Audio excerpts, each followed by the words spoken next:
दोस्तों, एक और इंस्टॉलमेंट आपको मिल रहा है प्रतिशोध की राजनीति, उत्पीड़न की राजनीति, धमकी की राजनीति, खास तौर से निशाना बनाने का प्रयत्न श्रीमती सोनिया गांधी, श्री राहुल गांधी और कांग्रेस पार्टी को।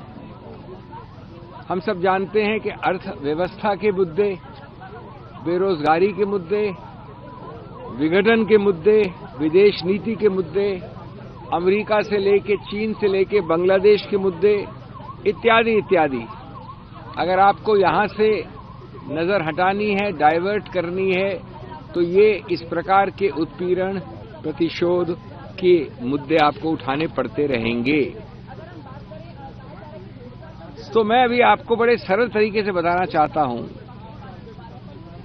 कि जहां कुछ हुआ ही नहीं, जहां कोई क्राइम ही नहीं है, वहां किस प्रकार से क्राइम की इजाद की जा सकती है। इसमें हमारे सत्तारूढ़ पार्टी के लोगों को और ईडी को एक नोबेल प्राइज मिलना चाहिए। ये एक अजूबा है, वन ट्रिक वंडर है।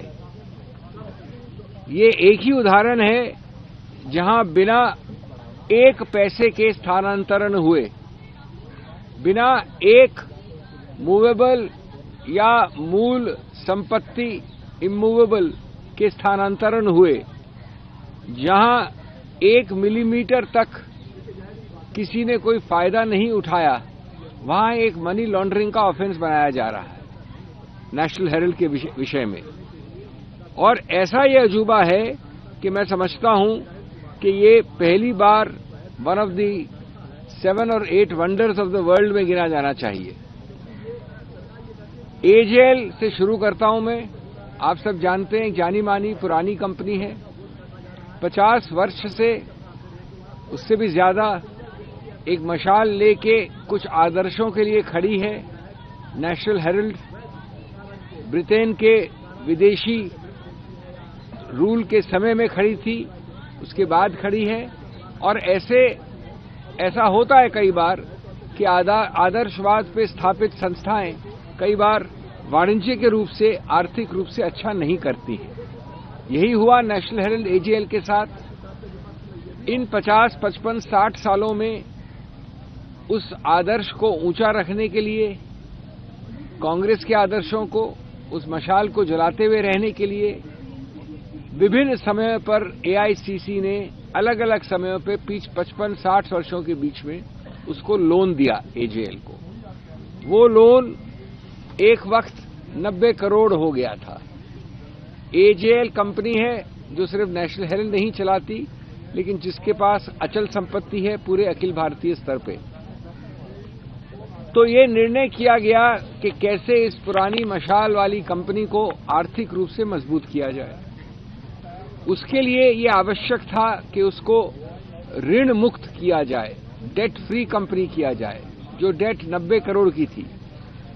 इसलिए एक ऐसी चीज की गई जो हर कंपनी देश में करती है, जो ऋण होता है उसको इक्विटी में कन्वर्ट करो, डेट इनटू इक्विटी। ये संपत्ति है सब, इस संपत्ति का मालिकाना हक है मेरे पास, मैं हूं एजेएल। ये संपत्ति भी यहीं रहती है, 1 इंच नहीं हिलती है, एजेएल भी यहीं रहता है। लेकिन एजेएल के लोन को इक्विटी में कन्वर्ट करने के लिए एक दूसरी कंपनी बनाई गई, यंग इंडियन। यंग इंडियन एक विचित्र कंपनी है, मैं आऊंगा उसके ऊपर। लेकिन ये जो ऋण है मेरा एजेएल का, उसको यंग इंडियन को असाइन कर दिया गया, दे दिया गया। इसका मतलब हुआ कि शेयर होल्डिंग एजेएल की अधिकतर रूप से 99% यंग इंडियन के हाथ में आ गई। कोई प्रॉपर्टी मूव नहीं किया, कोई रुपया मूव नहीं किया। एजेएल की कंट्रोलिंग कंपनी यंग इंडियन बन गई।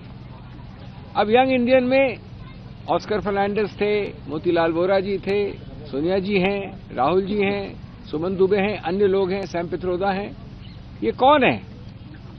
ये कांग्रेस के आदर्शों से जुड़े हुए वो लोग हैं जो इस कंपनी को, जिसको नॉट फॉर प्रॉफिट कंपनी विशेष रूप से कंपनीज एक्ट में बनाया जाता है, उस कंपनीज एक्ट के अंतर्गत इसको बनाया गया। मतलब क्या हुआ इसका? मतलब कि ये यंग इंडियन जो अब 99% शेयर होल्ड करती है एजेएल की, वो न डिविडेंड दे सकती है, न प्रॉफिट बना सकती है।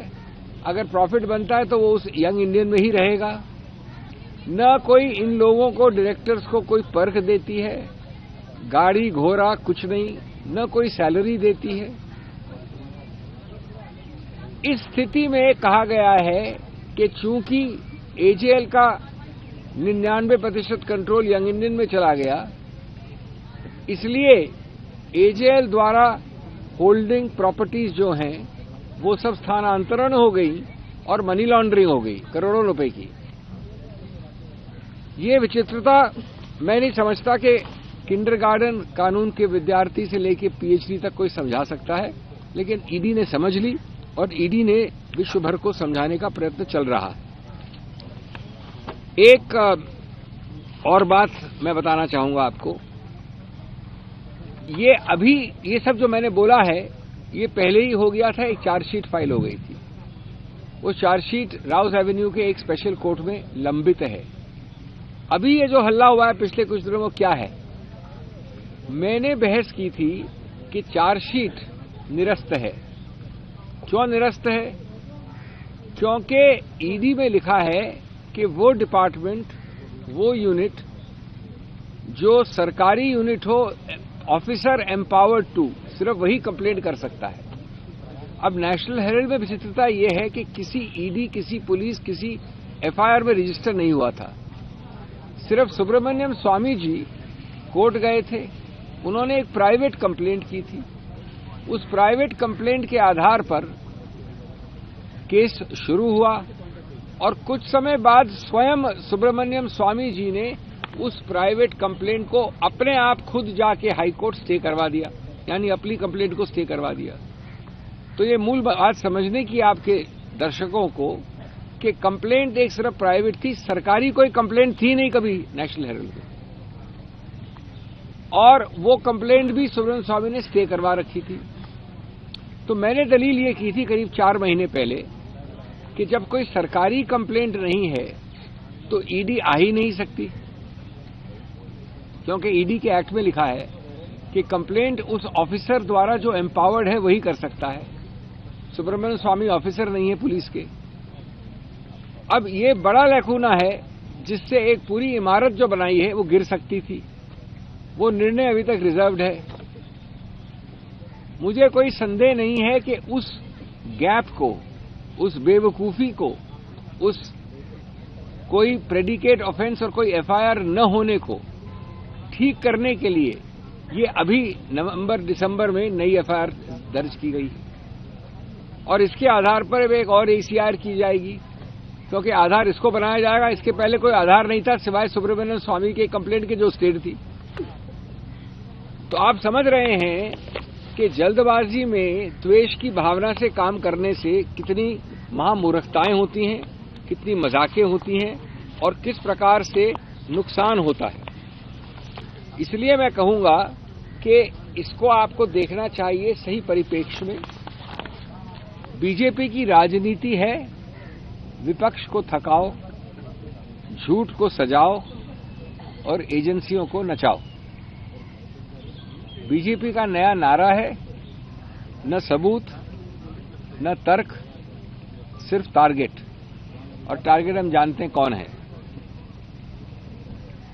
दोस्तों, न पैसा, न धोखा, न कमाई। मैंने भी बताया पैसा का स्थानांतरण नहीं हुआ, किसी ने धोखा करने की कंप्लेंट नहीं की। तो न पैसा, न धोखा, न कोई कमाई, फिर भी बीजेपी ने मनी लॉन्ड्रिंग की कहानी बनाई। ये अजीबोगरीब कहानी है, क्योंकि आपका उद्देश्य है विपक्ष को डराओ, जनता को भरमाओ और एजेंसियों को दौड़ाओ। और जहां नींव नहीं वहां इमारत कैसे खड़ी होगी? कोई प्रेडिकेट ऑफेंस नहीं, कोई एफआईआर नहीं। इसलिए एक और मूर्खता का प्रयत्न किया जा रहा है ये अभी वाली एफआईआर फाइल करके। इसमें अलग अलग खामियां क्या होंगी वो आपको बाद में मालूम पड़ेंगी कोर्ट कचहरी में, लेकिन आज ये है। लेकिन मैं एक बात से खत्म करना चाहता हूं, आवाज को दबाओगे तो वो और बुलंद होगी। ये नेशनल हेरल्ड का भी नारा रहा है ब्रिटिश टाइम्स में। सच को मिटाओगे तो वो और प्रचंड होगी, क्योंकि हम न झुकेंगे न रुकेंगे। बीजेपी को जवाब कानून देगा, समय देगा और जनता देगी। Friends, very briefly in English, I'm not going to repeat. The transactions, the facts, the sequence I have explained is the same. And you can understand it very well in the simple Hindi I have spoken. But I want to say on those facts which I am not repeating. This is a bizarre situation. 2 minute रुक जाइए, चल रहा है ना अभी. No crime, no cash, no trail to find. No crime, no cash, no trail to find. The BJP still conjures a case of its own twisted mind.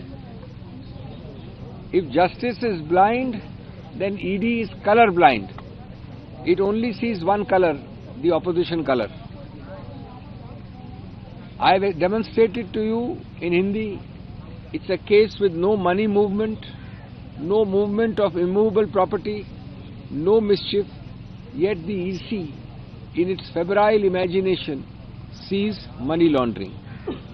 Today, fiction has found a uniform.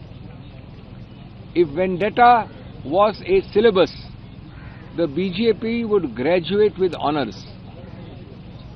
From a private complaint to a public circus, the National Herald case is the BJP's recycled obsession. Not a rupee moved, not an inch of property changed hands, but the BJP manufactures a crime where none exists. So friends, I end. This is not the National Herald case. This is the national harassment case. And you can follow this selectivity, you the BJP, you the ED. Your selectivity is summons for rivals, political rivals, safety for friends. The selective justice never ends. Thank you.